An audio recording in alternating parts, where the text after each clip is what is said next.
আসসালামু আলাইকুম সবাইকে। কেমন আছেন সবাই? আশা করি ভালো আছেন। আমিও আলহামদুলিল্লাহ ভালো আছি। আপনাদের ট্রাভেলিং কেমন চলছে? আসলে আমরা কেন ট্রাভেল করি? বিভিন্ন মানুষের বিভিন্ন ধরনের উইশ থাকে, উইশগুলো ফুলফিল করে বা বিভিন্ন মানুষের বিভিন্ন কারণে ট্রাভেল করে থাকে। আমি মেইনলি ট্রাভেল করি বিভিন্ন জায়গায় নতুন নতুন কিছু দেখার জন্য, নতুন নতুন কিছু শেখার জন্য। অনেক মানুষ আছে যারা আগে বাংলাদেশে থাকতো, ফ্রেন্ড এবং রিলেটিভস যারা এখন আর বাংলাদেশে থাকে না, দূরের দেশে থাকে। সো তাদের সাথে টাইম স্পেন্ড করার জন্য আমি আসলে ট্যুরগুলো করে থাকি।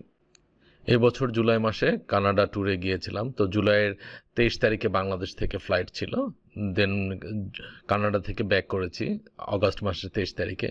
বিভিন্ন জায়গায় ঘুরেছি। এর মধ্যে যেদিন নায়াগ্রা ফলস ভিজিটে যাচ্ছিলাম সেদিনের কথা। তো নায়াগ্রা ফলস যখন ভিজিটে যাচ্ছিলাম, তো ভিজিটে যাওয়ার সময় গাড়িতে ফুয়েল নিতে হবে, তেল নিতে হবে। তখন বাংলাদেশের কথা মনে পড়লো যে বাংলাদেশে আমি যে গাড়িটা চালাই বা যারা প্রাইভেট ভেহিকেল চালায়, যদিও ম্যাক্সিমাম সময় দেশে পাবলিক ট্রান্সপোর্ট ইউজ করি, বন্ধের দিনগুলোতে গাড়ি নিয়ে বের হই। তো গাড়ি নিয়ে যখন বের হই, রিফুয়েলিং করতে হলে টাকা লাগে। টাকা আগে এটিএম থেকে তুলতে হয়, তোলার পরে হচ্ছে পে করতে হয়। মোস্ট অফ দি রিফুয়েলিং যেগুলো থেকে আমি ইউজ করি সেখানে টাকা দিয়ে, কার্ড দিয়ে পে করা যায় না।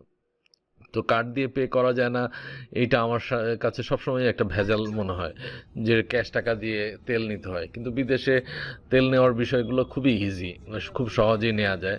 তো আমার মনে হলো যে বিদেশে কিভাবে তেল নেয় এটা একটু ভিডিও করি।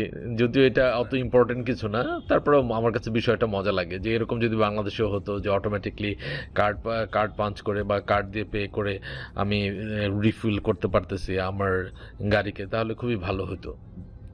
তো বিদেশের রাস্তাঘাট বা ট্রান্সপোর্টের বিষয়গুলো, সুবিধাগুলো দেখে আসলেই খুবই ভালো লাগে। একটা এক্সপিরিয়েন্স আপনাদের সাথে শেয়ার করি।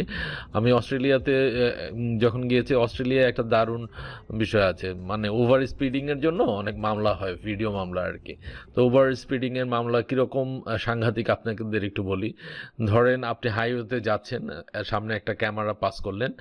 ক্যামেরা পাস করার পরে ধরেন নেক্সট ক্যামেরাটা আছে 30 কিলোমিটার দূরে, আর ওই রাস্তাটার হাইয়েস্ট স্পিড লিমিট দেওয়া আছে 100 কিলোমিটার।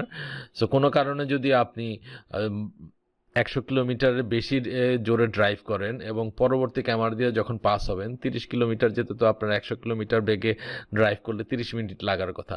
কিন্তু সেটা যদি আপনি 25 মিনিটে গিয়ে ওই সীমানা পার করেন, তখন যদি আপনার স্পিড লিমিট 100-র নিচেও থাকে, তবুও আপনাকে স্পিডিংয়ের একটা মামলা দিবে এভারেজ স্পিড হিসাব করে। খুবই অত্যাধুনিক সিস্টেম আর কি।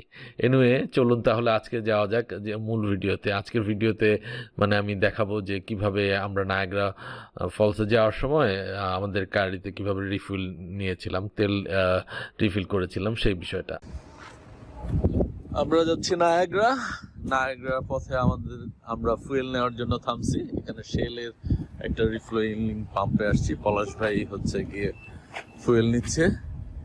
এখানে কি প্রথমে এটা কি আপনার পয়েন্ট আর কি, এটা অটোমেটেড না, এটা পুরাতন মেশিন বইলা আমারে প্রেস করতে হইতেছে। ও আচ্ছা আচ্ছা, অ্যাকাউন্টে ক্রেডিট অ্যাড হবে এরকম কিছু একটা মনে হয় না? আর এটা পেমেন্ট।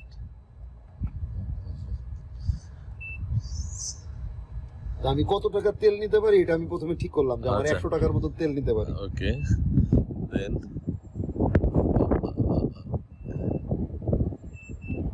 দিলাম। ও 100 টাকার উপরে যাবে না। আচ্ছা আচ্ছা, বুঝছো?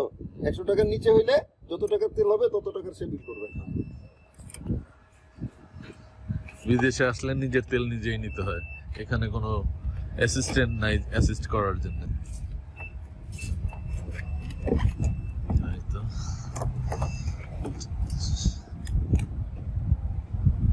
কয় লিটার নিচ্ছে আমরা তাই না? ও মানে ওই $100 $100 মধ্যে $100 ক্রস করে গেলে তো গেল, কিন্তু $100 নিচে যত হবে তত টাকারই সে হচ্ছে ক্রেডিট কার্ড থেকে বিল কাটবে।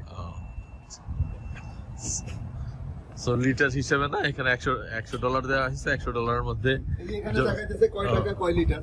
ও এখানে দেখাচ্ছে কত টাকা লিটার, সেটা তো বোঝার উপায় নেই। এটা হইতেছে এত লিটার আর হইতেছে কি এত টাকা, টোটাল টাকা। কিন্তু এখানে কি কোথাও দেওয়া আছে যে কত টাকা লিটার? তুমি কোন একটা জায়গায় দেওয়া আছে? ওই যে ওইখানটায় ওই যে বোর্ডটা আছে না। ও আচ্ছা আচ্ছা, ওই যে ঢোকার সময় বড় বিলবোর্ড আছে, ওখানটায় হচ্ছে কি দেয়া আছে। ইয়াতেও লেখা আছে। কোথায়? আচ্ছা আচ্ছা, এই যে দেখো এখানটাতেও লেখা আছে পার লিটার না? ও আচ্ছা আচ্ছা, এখানে দেয়া আছে। ও ও এখানে কোয়ালিটি, তেলের কোয়ালিটি অনুযায়ী ডিফারেন্ট প্রাইস। এখানে হচ্ছে কি 3 রকমের প্রাইস দেওয়া আছে। 1.649 একটা, 1.96 এবং 20। 3টা কোয়ালিটির তেল আছে, 3টা কোয়ালিটির তেল 3 রকম প্রাইস, তাই না?